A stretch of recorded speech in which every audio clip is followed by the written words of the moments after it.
నిషా, రోజా నాకు 80% నీకు 20% అని కొట్టుకుంటూ ఉంటే, ఏంటి నేనుండగానే మీరు ఇలా గొడవలు పడుతున్నారు? అయితే గీతే, హర్ష ఈ ఆస్తి మొత్తం నా పేరు మీద రాస్తాడు గానీ, నేను బ్రతికి ఉండగానే మీ పేరు మీద ఎందుకు రాస్తారు? హర్ష తదనంతరం ఈ ఆస్తి మొత్తం నాకే చెందుతుంది. ఎందుకంటే ఈ కంపెనీల కోసం నేను నా రక్తాన్ని ధారపోశాను అని రమాదేవి గొడవ పడుతూ ఉంటారు.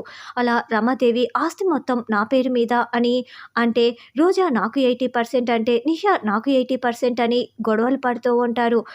లాయర్‌ని కూడా పిలిపించేస్తారు. ఇక నాకు రాయండి వీలునామా అని వీళ్ళ ముగ్గురు గొడవలు పడుతూ ఉంటే, ఆ గొడవ చూడలేక అమ్మ చామంతి నన్ను గదిలోకి తీసుకువెళ్ళు అని హర్ష చాలా బాధపడుతూ గదిలోకి వెళ్తాడు. చూడండి, మీరు ముగ్గురు ఇలా గొడవలు పడితే నేను ఏం చేసేది? నేను 3 వీలునామాలు రెడీ చేసేస్తాను. మీ ముగ్గురు హర్ష గారి దగ్గరికి వెళ్ళి ఎవరికి సంతకం పెడతారో పెట్టించుకోండి అంతే కదా అని లాయర్ 3 వీలునామాలు రెడీ చేస్తూ ఉంటే, వీళ్ళ ముగ్గురు మాత్రం గొడవలు పడుతూ ఉంటారు.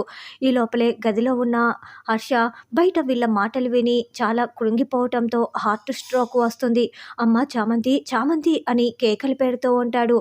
పూజ చేస్తున్న చంద్రిక పూజ గదిలో ఉన్న దీపాలన్నీ ఆరిపోవటంతో కంగారు పడుతూ బయటికి వచ్చి చూడగా అక్కడ అందరూ గొడవలు పడుతూ ఉంటారు. అప్పుడే చామంతి, ప్రేమ్ ఇద్దరు పరుగులు పెడుతూ హర్ష దగ్గరికి వెళ్ళగా హర్ష కుప్పకూలిపోతూ ఉంటాడు.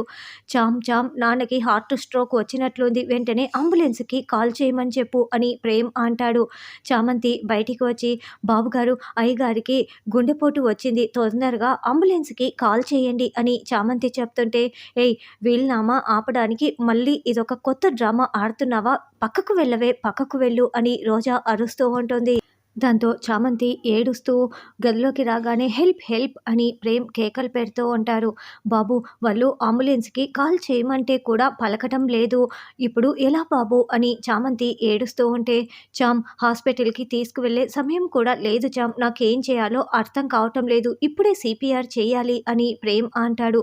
బాబు, నేను సిపిఆర్ చేస్తాను బాబు అని చామంతి చేయటానికి దగ్గరికి వస్తూ ఉంటే, ఈ లోపలే హర్ష కళ్ళు తేలేసి ఉంటాడు.